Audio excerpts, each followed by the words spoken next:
In this episode with Suzanne Smith, I ask her what landlords and investors should be concerned about in the Renters' Rights Bill. When do these changes actually take place? And what are the points in the Renters' Rights Bill that still need to be decided? We also are going to talk about what some of the common misconceptions that landlords and investors are thinking at the moment. However, what's clear is that Suzanne feels the new EPC rules are a bigger cause for concern for landlords. So we're also going to discuss what these new EPC rules are and when they come into force, what the grants are that are available for some landlords, and the details around the price cap on works. We're also going to discuss some of the options open to landlords that they should consider in regards to EPCs. So please sit down, have a watch, give it a good listen, and I hope you find value in it.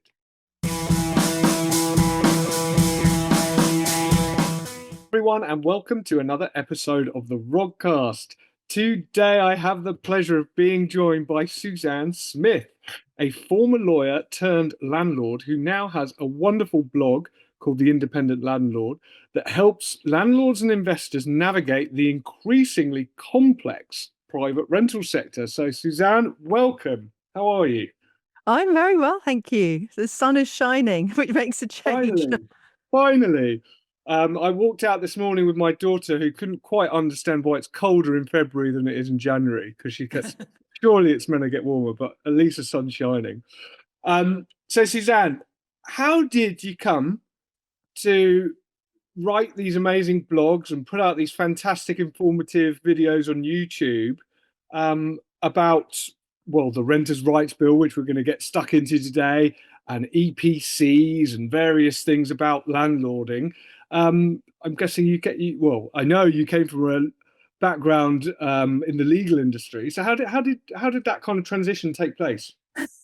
Well, I guess I'm an accidental YouTuber and an accidental blogger and an accidental landlord as well. So I worked in corporate for 25 years. And when I say corporate, I mean corporate, big multinational companies like GlaxoSmithKline, although it was called SmithKline Beecham then. And I was an in-house lawyer and visited 45 countries in my 25 years. I had a team the different companies had teams around the world. And it was very, very full on. And although we bought our first property in 1994, which, as I know from one of your presentations, is probably about the best year I could have bought, I didn't have enough room in my head for buying investment properties at all. I kind of vaguely thought about it, but the hours were long. I was always traveling, and it was bad enough getting the getting the washing done on a weekend, let alone anything else. And then I took a job in Cambridge to be general counsel and company secretary of a biotech company there, a PLC. And I live in Kent, didn't want to move. So I bought a flat. And I had at the back of my mind, that would be fantastic. I'll when I leave this job, it will be my pension. And so I bought that in 2015, which was probably the worst time to buy a flat in Cambridge because AstraZeneca were moving there and the prices went up. And then when I left there, I did let it out for a couple of years, and after the service charge, the yield, gross yield after service charge was 3.8%. So I got rid of it and thought, actually, why don't I invest money closer to where I live in houses so I don't have to worry about service charges? And I initially used agents to find tenants, but they were useless. And so I started to try and find out, surely there must be a better way. And one of my tenants said, well, why don't you try open rent next time? And so I did. And so I set up an Instagram account, and I thought that I was going to find tenants through Instagram. But what I found was this wonderful property community of really lovely people, lots of women actually. And I started doing little how to explainer videos on, what to do when you're checking in a tenant and all this sort of things. Very much self-managing content. And then I had a crazy idea because I kept getting lots of DMs, how do you do this? How do you do that? And I thought, oh, why don't I set up a blog? I didn't really know how much work that was. And a friend of mine had done it. She sent me some YouTube videos and I did that. So that was 2.5 years ago. And I thought, I am going to be different. I'm going to make it free. And I'm going to concentrate on what in corporate you call operations. So it's not the sexy stuff. It's not the M&A. It's not the investment, because there's enough people doing that. But what I was interested is, how do you run it? How do you find tenants? How do you know if your agent's doing a good job? How do you know what should be in the contract with the agents? All this sort of thing. And I thought, well, I'll do one blog post a week. I'll set up a newsletter. And 2.5 years later, I've got 8,000 subscribers and it's still free. The content's all still free. And although I now offer consultancy, but everything on my website is free. And ditto, I've done masses of training on YouTube for the Renters' Rights Bill. That's all entirely free. And I do bespoke training. I go into companies and do it for them as well. But I just want landlords and investors to be able to find reliable content that's not this clickbait nonsense, that actually is well researched, and have it for free. Because I see it as a bit of paying forward. My children are renters and they've got dreadful landlords, and I hear a lot about dreadful landlords from friends of families and things, and I know that there are a lot of really good landlords out there, and I just kind of want to help them. So there you go. Fantastic. And do you know what? Look, I've watched a few of the videos, and they are brilliant because they are exactly what you said. They are how to do these very specific things, whether it's onboarding a tenant, whether it's kind of looking at maintenance and that kind of thing. So yeah, I will put a link to those in the show. They are great. You've mentioned the Renters' Rights Bill, and I guess this all kind of comes back. We can take it back almost to 2015 and George Osborne and this shift in government mentality to professionalize the sector. And you've already mentioned friends have stories of bad landlords, your children have bad landlords. So what I find is quite important to kind of say is that we're in a property community where we're often talking to other people who are professional in that industry, and sometimes when you talk to those, it's your own sphere of people that you interact with are mostly professional, and so they're quite shocked when you hear about this. But the reality is there are an awful lot of landlords that are not up to standard, and so it's really, really important. And what the government's been doing since 2015 in this push to professionalize the sector, whether people like it or not, they are succeeding in that, because they are getting people to really, if you're going to stay in that sector, you're going big or going home.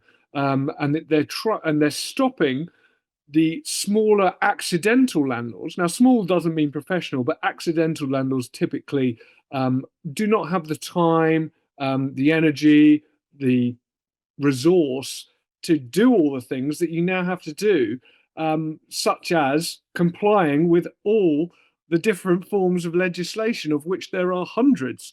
And now with the Renters' Rights Bill coming out, which has its name changed about 5 times in the last few years, depending on what governments decided to bring it out. But what should landlords be aware of in this Renters' Rights Bill that's currently being talked about so much?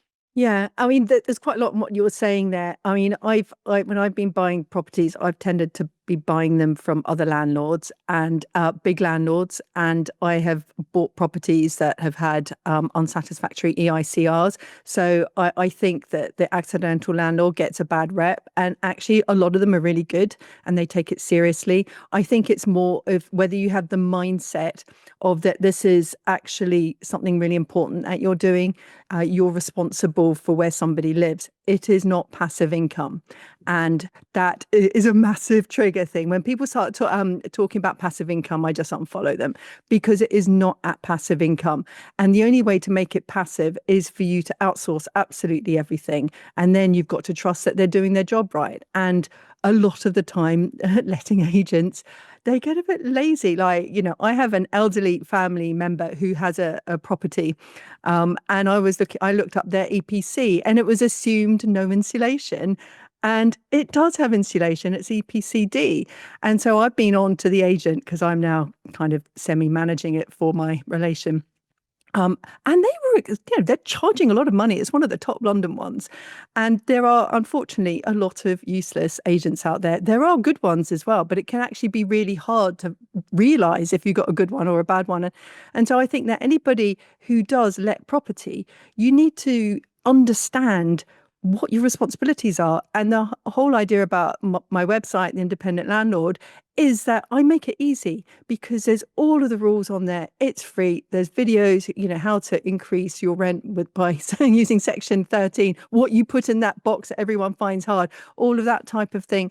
And so we do have to become more professional. But turning to the Renters' Rights Bill, a lot of it, and I'm probably, what I'm talking about now is what was in the original Renters Reform Bill, is trying to make landlords do what they should be doing anyway. So, for instance, the Decent Home Standard, and Awabs Law, that really is not particularly adding to anything that isn't already there. It's adding more layers. And the big change that a lot of people aren't aware of. In fact, if you look at the last English private landlord survey that came out at the end of last year, almost nobody really understood, 19% understood that fixed terms were going to be removed and would move to rolling tenancies. Now, I think that people, some of the property investors that listen to your podcast, and particularly if they do HMOs, they will know about it because they've heard about it. But when you think there are 2.3 million landlords, a lot of them won't even know what kind of contract that they've got, because the agent figures it out. So that is a big change, because there's going to be no more locking in tenants. For landlords such as myself who have single, have homes for families, it's probably not going to be a big deal. I mean, all of my tenants have been there for years and years, and I've never had rent arrears. They wouldn't dare. No, I manage them quite closely, and give a really good service. And so for me, from a practical point of view, it's not going to make too much of a difference. But there are some things that are a bit tricky, like the new rules about not paying when they can pay the first month's rent and all that kind of thing. But most of it just falls into the category of more admin. The people who will find it harder are those who have HMOs, because they won't have a minimum 6-month period. And student lets, it's a big change for them, because they're not going to be able to have the security of the academic year, knowing that whatever happens, that unit of friends or whatever are responsible for that rent for 11 months or whatever it is, and people will be able to move in and out as they like. That's going to be a big change for people. But I think for the average single let landlord, it's going to be okay. It's not going to be a big deal. I mean, I already accept people who have universal credit. They work and have their rent topped up by universal credit. I already accept pets. I already accept families. So, a lot of the stuff that is in there, I do anyway. So and just because I accept people who are in receipt of benefits doesn't mean that I let to anybody. I only let to people who I've given rigorous referencing, and they've got to have a clean credit history. And you can have a clean credit history and receive benefits. It says people don't realise. I have lovely tenants. I don't have any problems with them. I get problems with things breaking and chimneys that need repointing and all that type of thing, but the tenants themselves are great. So and this is different from what most people are saying about the Renters' Rights Bill, and it's not through ignorance, because I have got here that's explanatory notes, and that's the bill itself. I've read it. There are a few things that Labour have done that I think go a little bit overboard, but in the grand scheme of things, I'm more concerned about the changes to EPCs than I am the Renters' Rights Bill. Well, I think we'll maybe get onto that because you mentioned Awabs Law, which again is was kind of my biggest concern actually when I started looking into all this. Now, for anyone listening, I am by no means an operational guru like Suzanne. I'm much more on the investment side, and really do have letting agents that operate all of our stock. But what you said earlier is absolutely right. It is not passive, and we try to outsource everything, but even with that, it's not passive. There is a huge amount of auditing of performance and things like that, because essentially we're an investment business, and it's hard work, especially that side of things. But going on to Awab's Law, which is one of the things that concern me, because we do have sort of stock in various different areas, and one of the big things is when you're looking at an old property, and the UK has kind of some of the oldest properties that haven't been upgraded in the whole of Europe.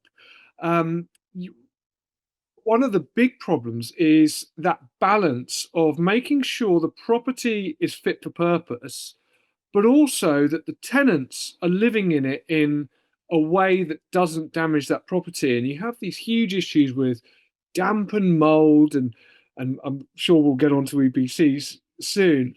But with Awab's Law, what was it there that you are concerned about? Because for me, it was definitely about the damp and mold, and who or what is responsible. But then I guess that if you're renting something out, it's got to be fit for purpose. And if there's going to be damp and mold when someone has a shower, that's not fit for purpose. Yeah. If someone's doing a laundry business in their front room, then maybe you've got some grounds for managing that tenant in a different way, I guess. I mean, I'm not particularly concerned about Awab's Law because we already, under the law, have the duty to investigate the causes of damp and mould. And there was a huge, a huge guidance that came out a year or so ago about it. I've had mould in my properties, and it's like whack-a-mole. There's rarely one reason. There's normally some kind of water penetration. I've replaced single panel radiators with double panel radiators. I've used condensation paint. I've done this. I've done that, and it is a bit of a whack-a-mole. I know that there's this product that if I get it again, I will use it. And I'm not sponsored to say this. It's called Damp Smart, that you can put these sensors in the house and it will tell you whether it's due to the walls being damp, so there's penetration, or whether it's lack of heating, lack of ventilation and things. And I think damp and mold is something we all need to take very seriously. When I was a renter, when I was a student, I had mold in the property where I was. I mean, the property didn't have heating because it was that long ago. We had like gas fires. This is like in the late 80s, and it was awful. I moved out and my clothes all got damp and everything, and it's and so my daughter, she has mold in her property. She's in an HMO, and the reason for that is she's been there 3 years because she's doing a PhD. The reason for the mold is that, and there wasn't any mold for the first 2 years that she was there. They put some new windows in and didn't do them properly, and you could see daylight through. And then someone came along with a sealant gun, and so there's water penetration. And so I've been helping her in her conversations with the letting agent. It's not a case of her not heating the room or ventilating it. It's water penetration. So sometimes it will be due to tenants not putting the heating on, but with these sensors, you can actually find that out. But because mold is so complex, and particularly, the further north you get, and people use PIVs and that sort of thing as well to try and treat it. But we should take it seriously, because I wouldn't want to live in a property with mold. My daughter doesn't want to. She's upset. She's stressed about it. And I just say to them, it is the fabric of the building. Tell your landlord they need to sort it. This is not your lifestyle. And yeah, but So I can understand why the law has stepped in, and of course, this was due to the incompetence of social housing in Rochdale. The social housing landlord didn't take it seriously, and a young toddler died. So Awabs Law, we don't know the detail of it yet, exactly how long we'll have to get somebody in to diagnose the problem. All that detail is still to come. But I think, already we are obliged to try to get to the bottom of where damp and mold is coming from. So that's why I think it's not such a big change. It's just going to get a lot more publicity now because of them giving it the name Awabs Law. And even kind of all that set aside, it's all absolutely sensible. But with my investment hat on, I just look at this and go, well, why wouldn't you do this? Surely, from an I know. investment point of view, if you Yeah. long-term, regular, sustainable income that's going to increase year on year, you've got to provide something that people will want to pay for. And if it's not fit for purpose, you're going to get turnover of tenant, which is Yeah. cancer for a landlord because it brings with it maintenance and marketing fees and all voids and all the rest of it. So I just think it's good business. It's good business to make sure that you've got that product which is up to standard, more than anything else. Now, where it gets difficult is where you start going into certain areas where the cost Mhm. getting this up to standard is prohibitive. And I think this is kind of where we'll probably end up going down the route of when we talk about EPCs and the new rules there with £15,000 cost caps on recommended improvements and things like that. Well, let's go to it now. I mean, what talk to me about what you think the biggest issues in the new kind of conversations coming out from Ed Miliband's discussions earlier this month. What is happening with EPCs? Where are we with them now, and what's likely to happen? Yeah, so and it's complicated with the EPCs, and I think this is less of a problem in the south of England because we can afford to spend £15,000 by and large on our properties. If you have a property that's only worth £80,000, you're not going to be able to afford that, although you may be eligible for grants, and I write about that and talk about that in my YouTube. So there are two things going on at the moment. One is that they're looking at the whole EPC system because we all know it's not fit for purpose. It varies according to how good the assessor is, and it doesn't reward low carbon. It rewards gas central heating. And we've all got stories about how, you get three different assessors along and they all do something different. And, I've seen that myself with properties. So they're looking at trying to move away from the cost of energy, the EER, the energy efficiency requirement. Rating. Yeah, rating. Yes, they're trying to move away from that to a little bit more of a balanced scorecard approach, although they don't use that jargon. They're looking at the fabric of the building. So at first, so does it have insulation? Does it have gas? Does it have double glazing? And does it have draft excluders, that sort of thing? And so it's the fabric, and then they're going to look at the heating system, and they will. We think they will give priority to low carbon or no carbon options, and then there's the third one, which is smart readiness, which I don't really know what that means.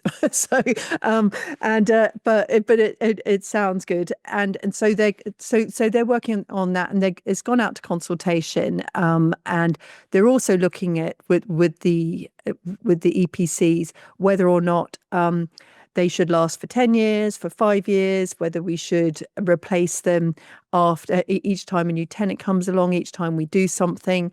And whereas at the moment, if you have a long-term tenant, your EPC might be quite old. So that's one consult. And so a lot of that consultation, the general one was in December. What's come out in just over a week ago is the new consultation about the EPCs for the private rented sector, and so that does include the changing the way that they're going to operate. But what they're wanting to do is to make it by 2028 for new tenancies, and there was the figure of or the date of 2030, but that's actually a bit of a sideshow, because with the Renters' Rights Bill, and we'll all be 2 months notice to quit away from a new tenancy. So you'll need to be ready for the 2028. From 2028, you're going to need to have an EPC-C, but it won't be the EPC that we know now. It will be the new one that's based on this balanced scorecard approach. And so there's this window to be able to get an EPC-C under the old system until probably the beginning of next year. And then if you have an EPC-C, once the metrics change, the balanced scorecard comes in next year, then you're going to be grandfathered. So your EPC will last for as long as yeah. And so, all of mine are EPC-C, and I'm going to renew them next year. So I've got them for as long as possible. And then, so getting back to the people who aren't already EPC-C, they will have to spend up to £15,000 before they get an exemption, or at least what they have to do would need to cost that. And but there are generous grants around. So if you have tenants who are on income support or on universal credit, then you're for the first property you can get 100% funding, and for the second property you can get 50%. But even then, if you've got a property that's worth £80,000 and you've got more than one property and you're only getting 7,500 and you still got to pay 7,500, it might not be. It just might not make economic sense. And so I imagine that landlords, where they cannot afford to upgrade the properties, will sell. And I couldn't possibly comment on whether that was an intention of the government.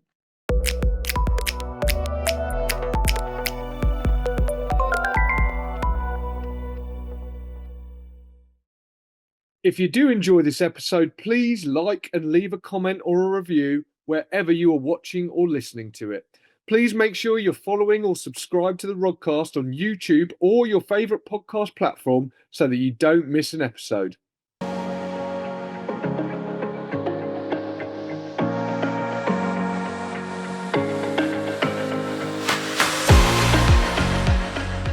I think what you've just said is absolutely great, because when people think about energy performance certificates, they, well, quite rightly, would assume that this is down to energy efficiency, carbon reduction, and energy performance. Unfortunately, that's not the case. And quite often, those three different things can contradict one another, which is absolutely balmy when you think about it.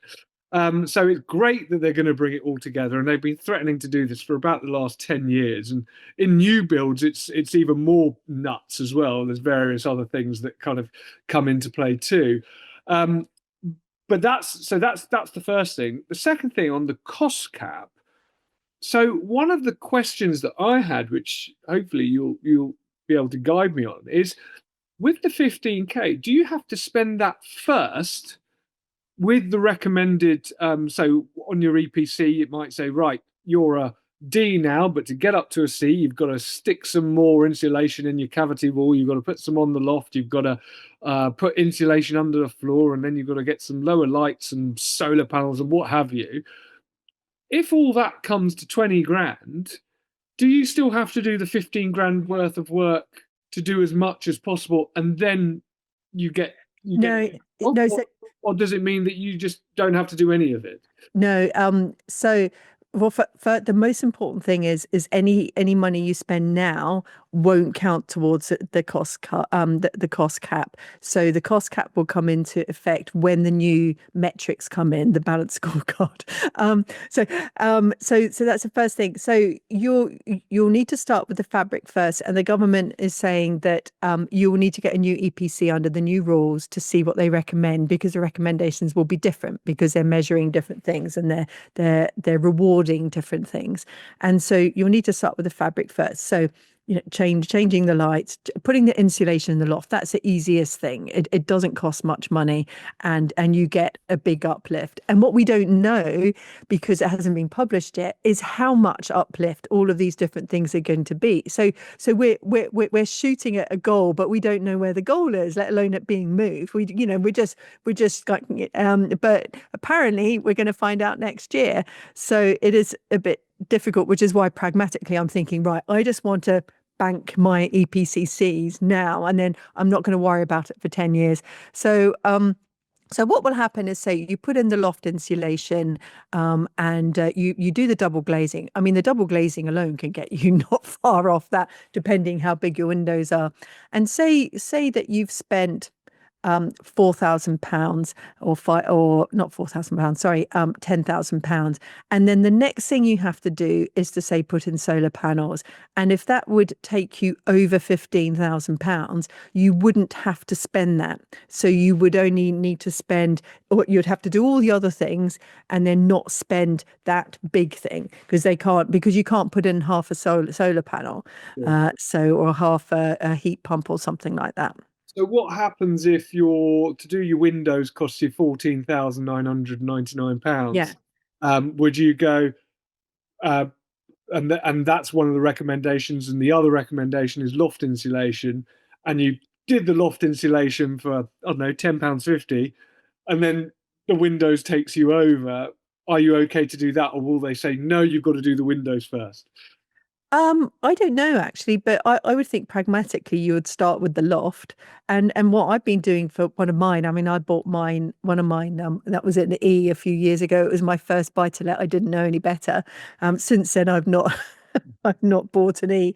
And I was replacing them like one or two windows a year, because they're so expensive, particularly if like I've got these big bay windows, and they were 4 and they were very expensive. So I replaced them when they needed replacing anyway, because they were a bit rotten. They were the original Victorian sashes, and I wasn't in a conservation area. Which reminds me, they're going to change the rules for listed buildings as well, and buildings in conservation area, so that you'll need an EPC, whereas at the moment you don't for listed buildings, and you'll need to do the things that you can do that aren't against the heritage rules.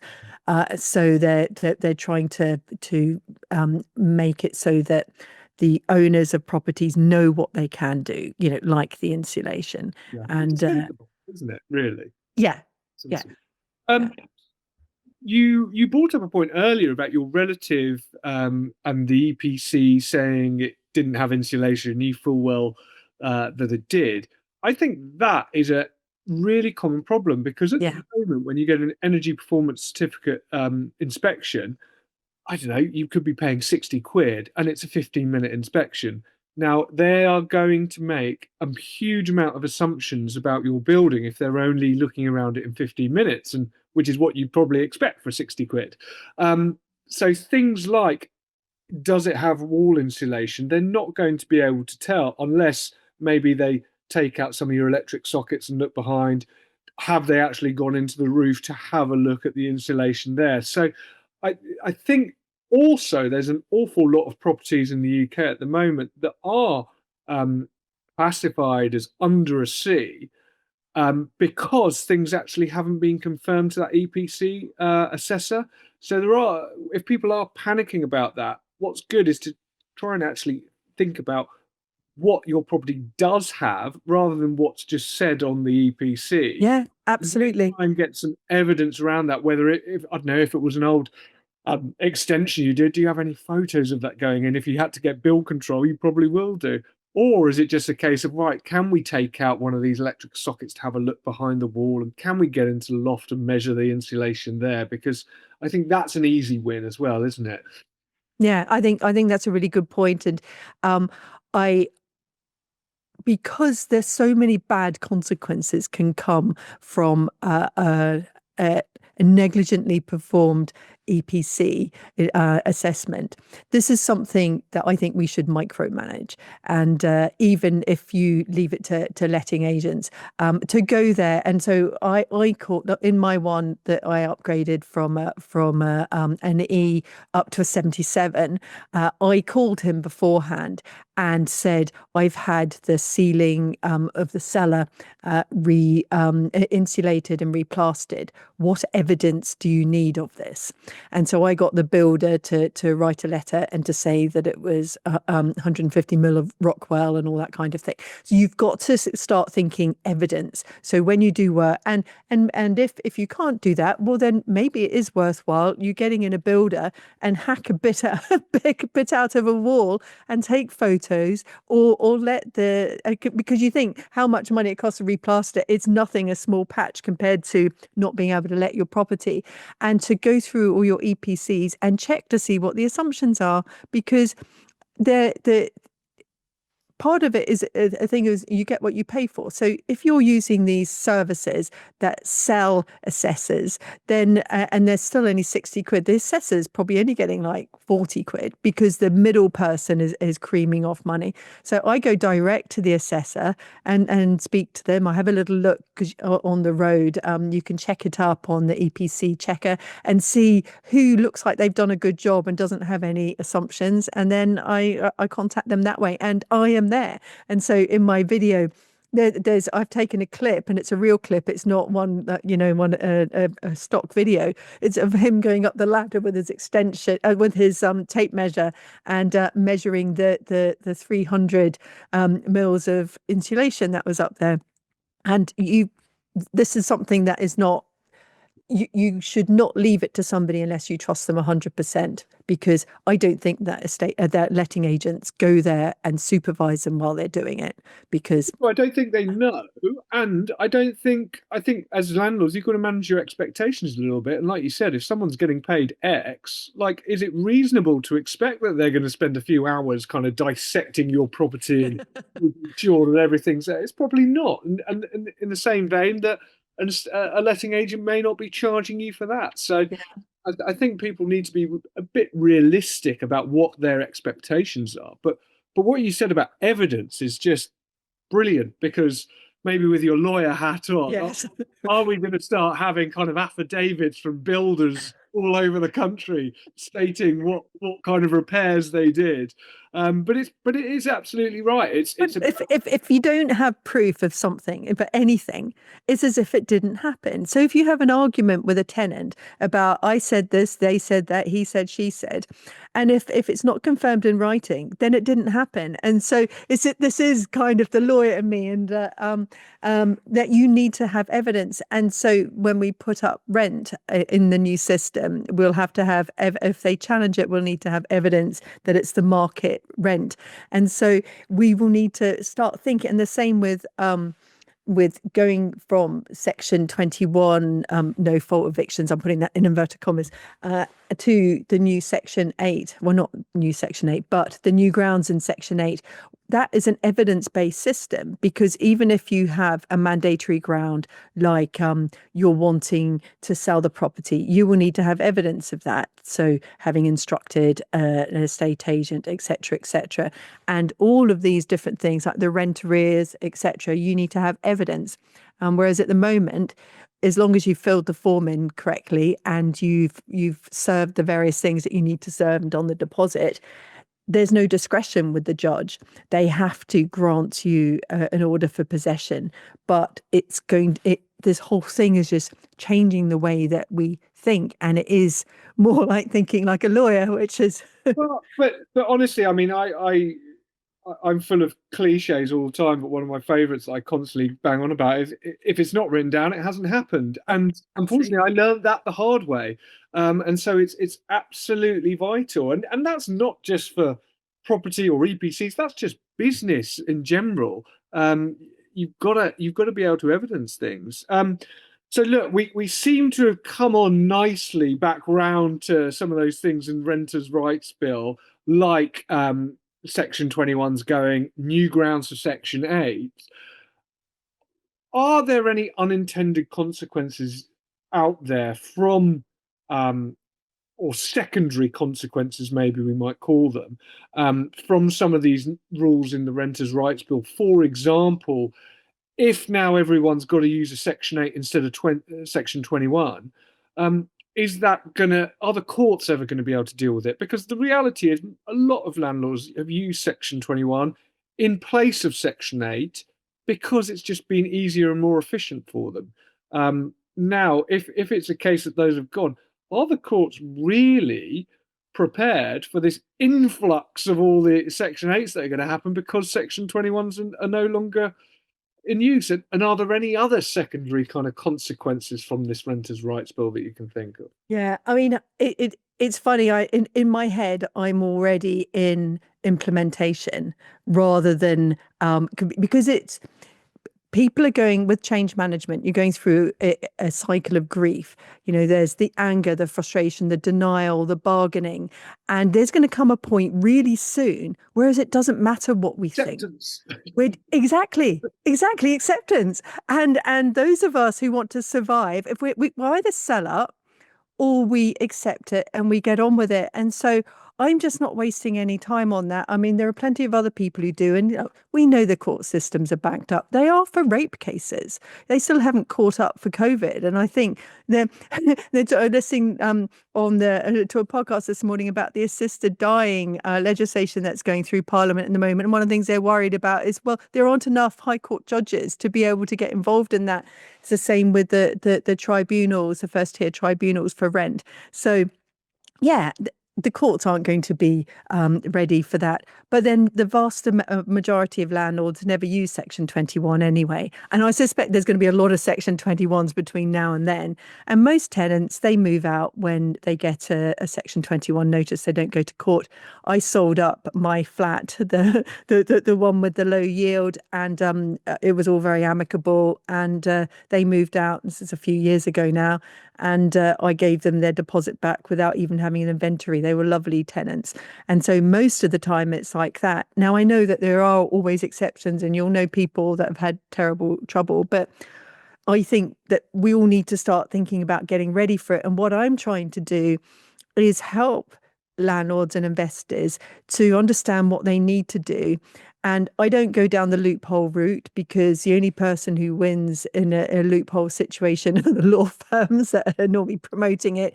Because unless you like spending time with lawyers and you've got a lot of money, I'd be very careful about calling an HMO a license to occupy unless you're providing sheets and, it really is like serviced accommodation. And so I'm personally not getting involved in all of the it's not fair, etc.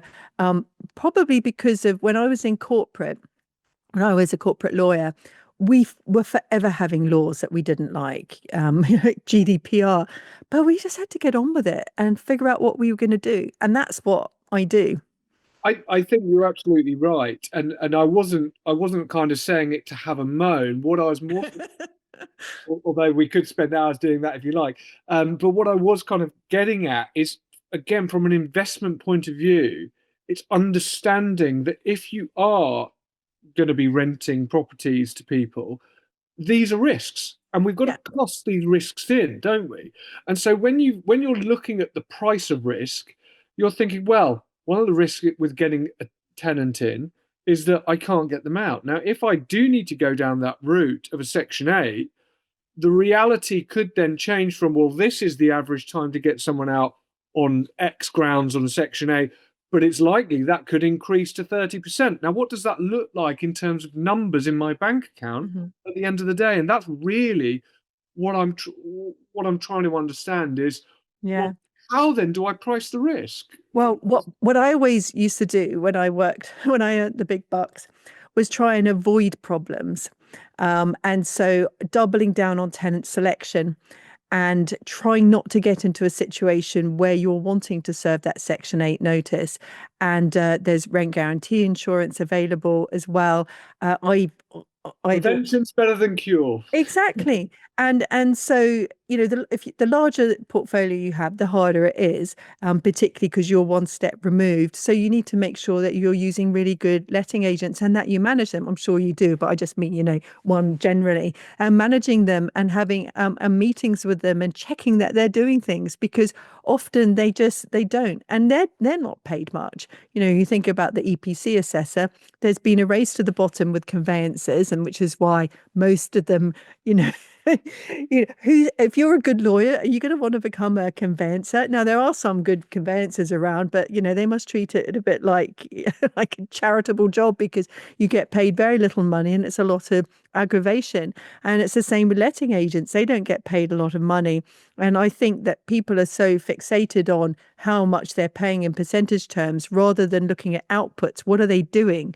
What service do they do? Are they qualified? Are they property marked? Do they have their level 3, which after all is only an A level? So and a lot of them don't even have Yeah, that. I was going to say, even if they've got that, yeah. Yeah. And You're really preaching to the choir here with some of your things, man. You're bringing all the cliches out of me today. But I mean, look, one of those things that I bang on about a lot in investment terms is don't look at percentage on its own. It's got to be looked at with the value as well, because yeah. 30% return sounds great until you realise it's £3.50. And Yeah. quite so useful, is it? Because we've all got these ceilings and floors of what rates we do, and you're absolutely right on letting agents as well. I mean, I actually on that point, and you know, I don't normally talk much about investment, but I deliberately decided to buy properties near where I live because the rents are higher in Kent than they are up north. And when a boiler goes, it costs pretty much the same, whether it's up north or down here, maybe slightly more down here, but not much. And if you've got to repoint a chimney or you've got to replace a roof or all of these sorts of Which you things. will have to do because that is the industry you are in. So if you're in it for the time, you will have to do that. And if you're only making £200 a month, then you know, and a boiler costs, if you're lucky, 2.5 grand, then there's not much margin in it. And so I thought, well, I'll have fewer properties in Kent, and so then if I need to spend, you know, 10 grand on windows or whatever, it's only the one property. It's not lots and lots. And I think this is part of the problem with the EPC thing. Is going to be really hard for those parts of the country where they don't get the rent to generate that kind of free cash flow to be able to invest in that. And then unless they're lucky enough to have tenants who will enable them to get funding, then it's going to be very difficult. And so I yeah, I'm very worried about EPCs, because at least on the way that the consultation is at the moment. I mean, you know, and it is only consultation at the moment. They might water it down. They may make it a bit more reasonable and change the timelines. And speaking about timelines, you know, we don't know when the renters' rights bill is going to come in. People were talking about July, but I'd always said no. It's just too much has got to be done. And I think that even October's pushing it, because it hasn't even completed the House of Lords. And you know, they're on holiday again this week. It's on recess, so before we know it, it'll be Easter. But there are a lot of changes that need to happen with the Renters' Rights Bill, and it's not just a question of abolishing Section 21. It's all these other things, and software needs to be written, and letting agents need to do new things. We need to understand them, and I hope that sense will prevail, and they'll give us enough time. I mean, I don't get involved in politics, but what I do is I write into my MP. I have Zoom meetings with her. Unfortunately, she's Conservative, so she doesn't really have much sway at the moment.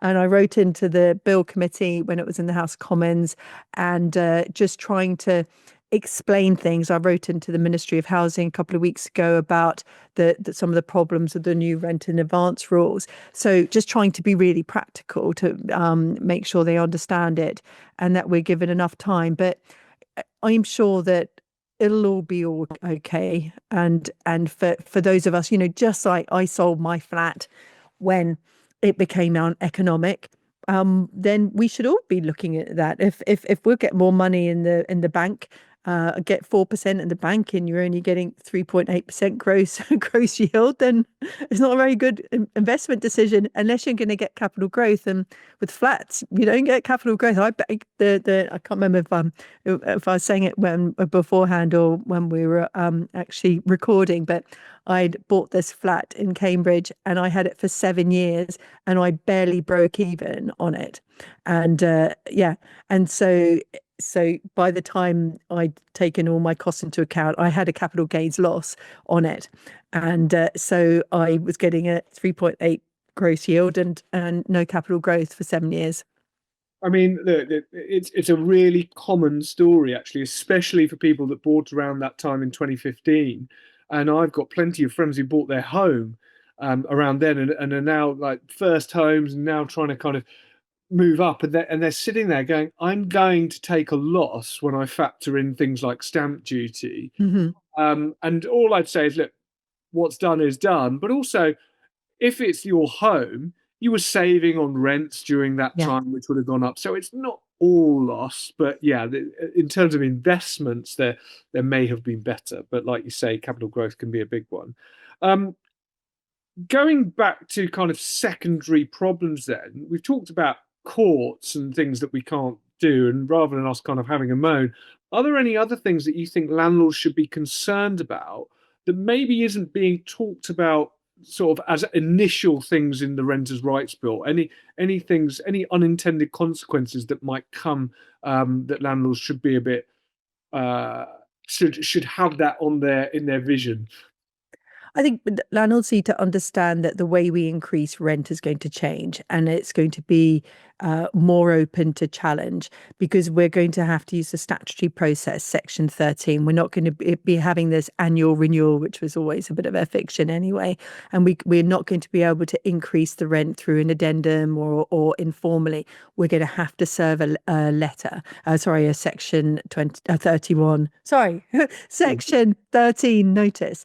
And the tenant can challenge it in the first tier tribunal, and the new rent won't come into effect if they do until after the tribunal has made the decision. So even if you're doing the most reasonable rent increase of 2% and it's below market value, then your rent going up will be delayed. So people need to understand that. And so if you have a good relationship with your tenants and you're always fair and reasonable, they're less likely to challenge it.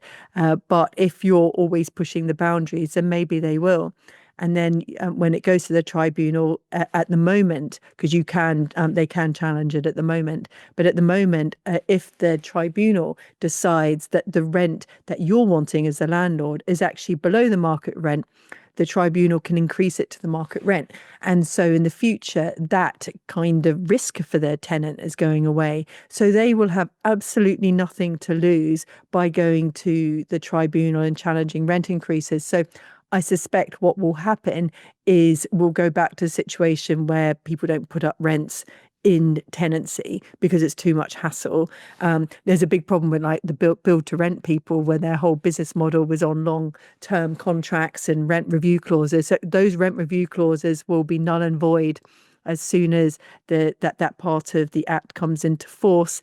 And also, or conversely, if you have a rent review clause that you don't like because it's too low, that will go out of the window as well. So you will be able to increase the rent up to market. Say you've drifted away from the market, but you can only increase it by RPI or whatever. You will then be able to increase it. And for people who were locked into long-term fixed terms, the landlord may decide to sell. And whereas before they were locked into it. I think it's going to be harder for people who don't have a good credit history to find somewhere to rent, and because there's going to be no rent in advance anymore, and landlords are going to be very risk averse about taking risks on people, because at the moment you can take a risk on people and it doesn't really matter because you can serve a Section 21 notice. So I wonder whether what will happen is social housing will buy up the cheaper houses, the ones that landlords don't want to spend money on to upgrade. And so that the people who would have been renting in those properties will then rent through social housing, and it'll unwind the clock a bit, because a lot of this goes back to Margaret Thatcher selling off all the council houses and flats, and then those properties disappeared from social housing, and a lot of them ended up in the private renters sector. So it seems to be that they're trying to unwind that and to take people out of the private rented sector. Well, it certainly seems like they want social housing, owner occupiers, and then institutional kind of making Yeah. up in between bit, and there, which is fine when institutions want to be in there. The problem is when institutions don't want to be in a market.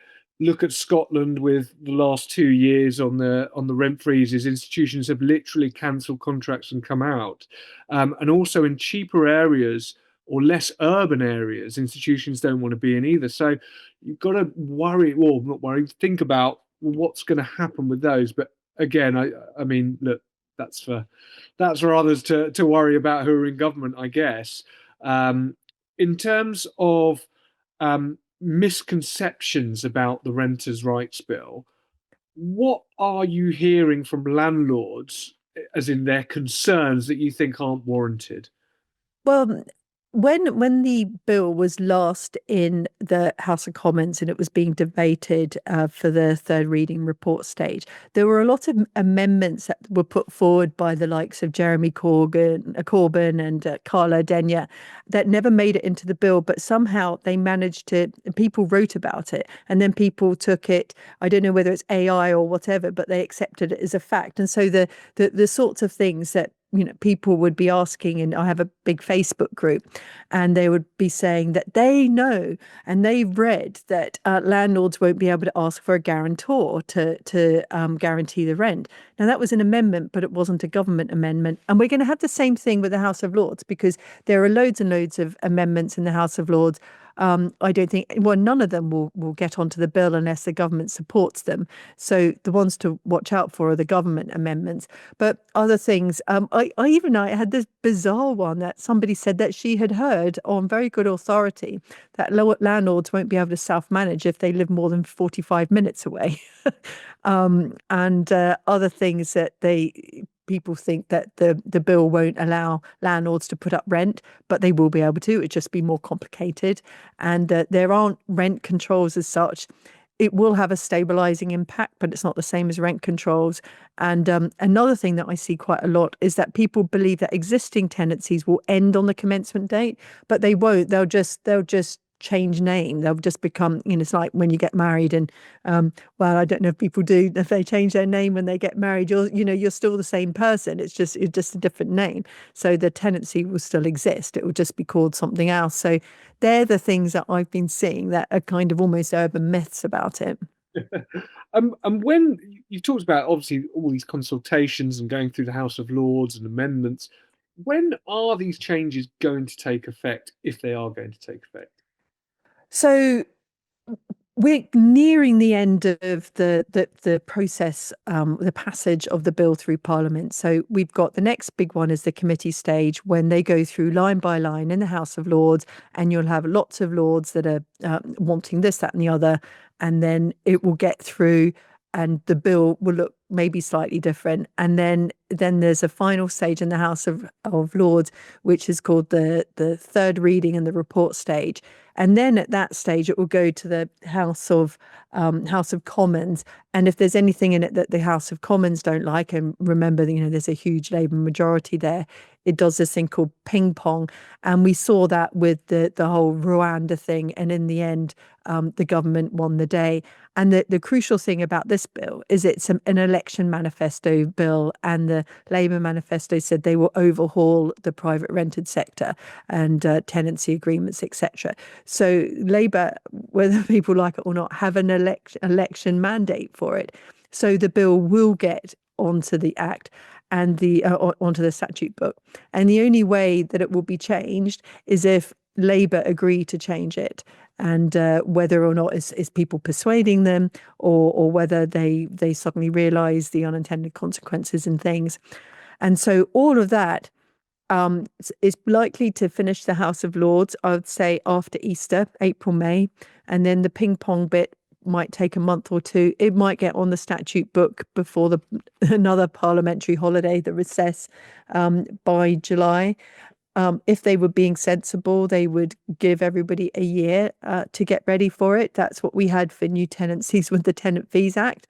But I think that because they promised that they would abolish Section 21 immediately, then they will be in a hurry to do it. And the problem is that they can't just bring in the abolition of Section 21 by itself, because it's all wrapped up in the whole changing of the tenancies from assured short hold tenancies to assured tenancies. And there's a whole part of the bill, part 1, chapter 1, that deals with this new form of tenancy. And so they can't unless they completely redraft it, they can't say, oh, we've done Section 21 and we're going to leave everything else. So I guess it's a long way to say I don't really know when it's going to come in, but it's not I don't think it's going to be before the summer. And because from royal assent, it's normally it should be at least 2 months, and let's hope it's longer than that. Okay, so I'm going to attempt to sum up what we've talked about so far as the highlights. So in terms of the Renters' Rights Bill, the key issues that landlords should be aware of are if they've got student lets, the fixed terms going to periodic. We've talked about Section 13 notices for raising rents and the tribunals and the effects that may have on raising rents in tenancy.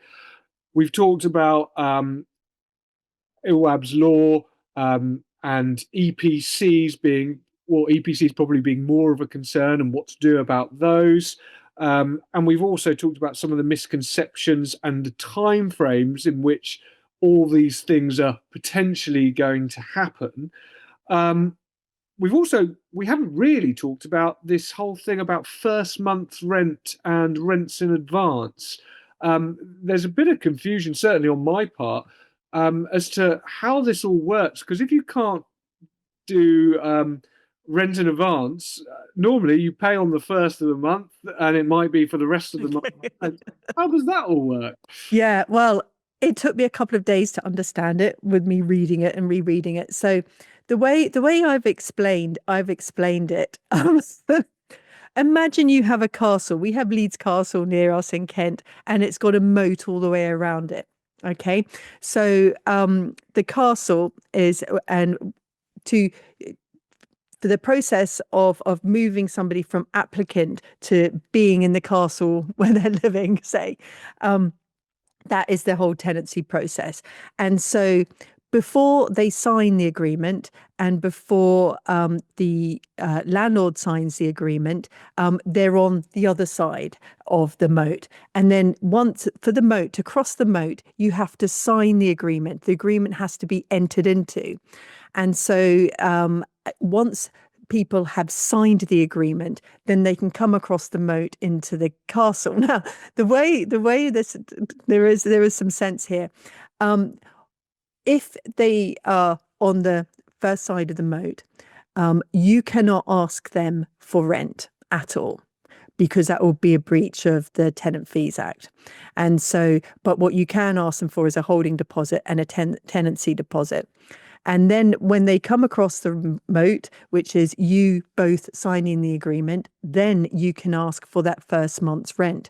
And so when they actually move in and have dinner or whatever, that will be, say, the first of the month. You can ask for rent in that pre-tenancy period once you've crossed the moat. So it's prohibited if you ask for rent before you both sign the agreement. Once you've signed the agreement, you can ask for that first month's rent, and you can't pay any more than a calendar month's rent. So often what happens is, say somebody moves in on the 25th, and then you want to have the rent on say they move in the 15th, and they want to have the rent paid out the first of the month. Then that first one might be six weeks, and then you just go on to monthly. You're not going to be able to do that anymore. You can only be able to charge for the difference between the 15th and the first of the month, and then you'll need to move on to monthly. You're not able to ask for any more than that. So if somebody is a student and they want to pay a term in advance, you can't ask them for that. But because they're already across the moat and they're in the castle, they can pay it to you. Whereas before they cross the moat, they can't pay it to you. You can't receive it. You're not allowed to, but you can receive it voluntarily once once they're in the castle. I don't know if that helps. But it is terribly I just want to go to confusing. dinner in a castle now. Yeah.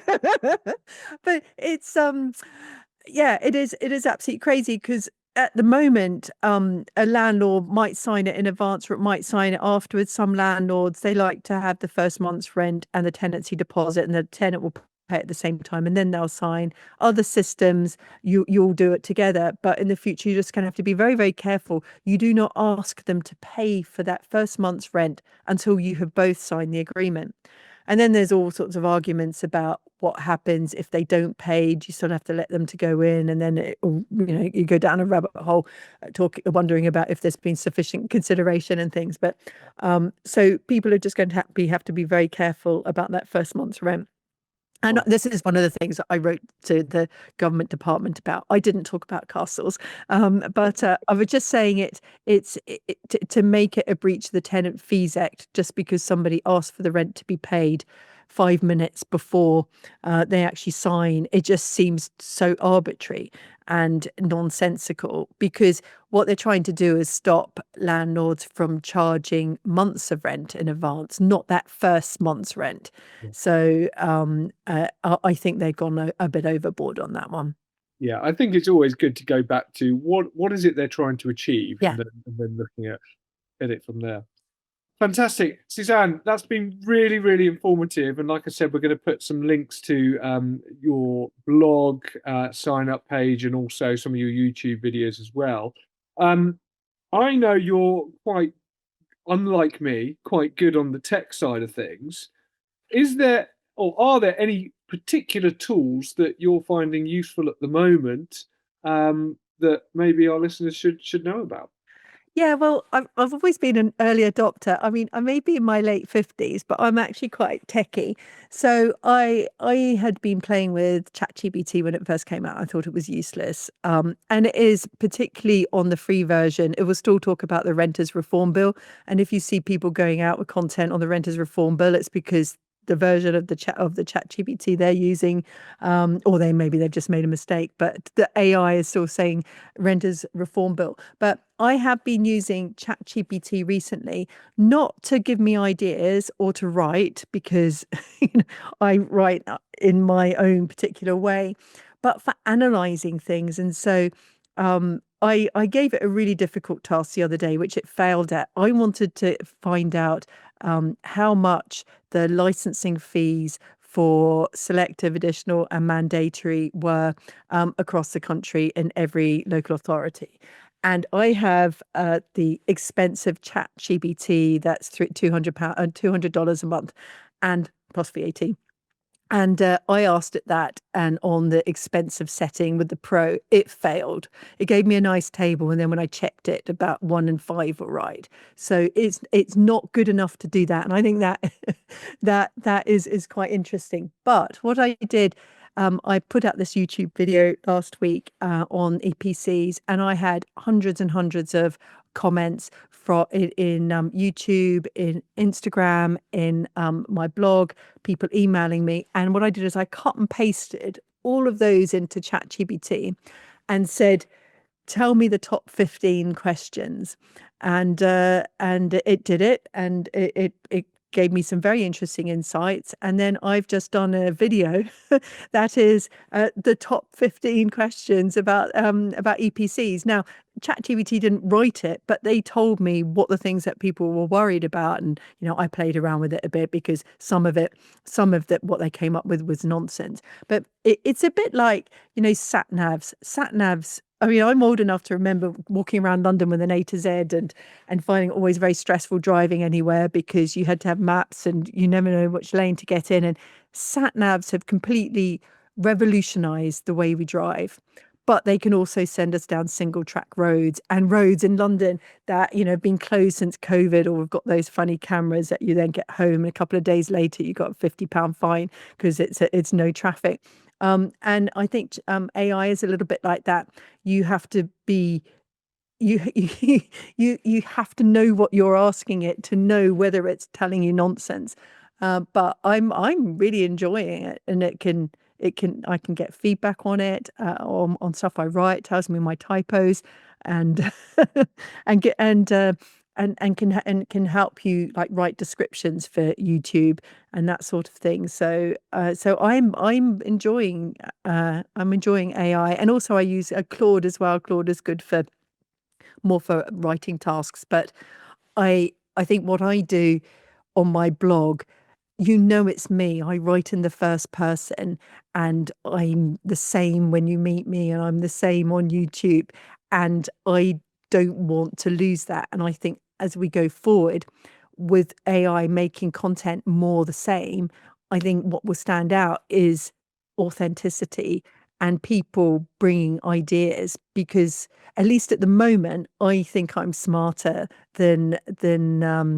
ChatGPT 01, but Sam Altman said the other day that the next version is smarter than him. So maybe soon we will. Well, it's going to change the way we are, and I think the people for anything, it comes to this acceptance thing and learning it, because I'm able to do things more quickly and more efficiently because I'm using AI efficiently. And I think we just need to learn these tools, not be worried about them. And so I'm quite excited about it.